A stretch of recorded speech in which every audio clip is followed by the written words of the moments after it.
Alright, what you're looking at here is my gateway computer, my wireless bridge. This motherboard and the video card are going to be coming out and will be replaced with this over here. This is the APU, just because I figured that's probably more well suited for this, and it'll be less power hungry. It'll be a little more efficient. But I gotta get working because I kind of need the internet, so I need to get this thing taken care of. Okay, well, it's running. After a freaking fashion. Way more effort than I really needed to put in. And of course, I can't put the cover on because the cooler's too tall. I thought that cases were standard height, but I guess Compaq had to do it their own way.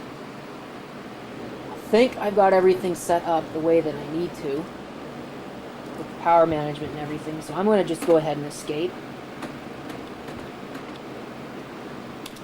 And we'll watch Windows boot up, if Windows will boot up. It's Windows 8, I don't see why it wouldn't. Now it's installed in its permanent home. Unfortunately, there are a couple of issues. Number one is I was pretty sure that this was a quad-core. Windows disagrees with me.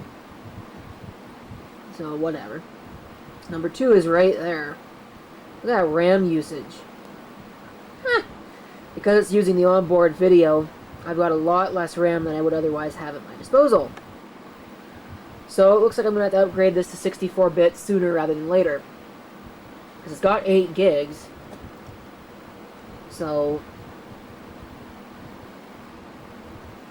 I'm basically wasting an entire module, actually more than an entire module, with a RAM, which kind of sucks.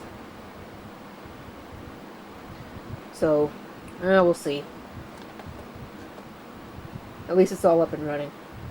So, short little video for y'all. Thank you for watching. If you got any comments, feel free to leave them down below. And this is CP666 signing off. Hope to see you next time. Till then.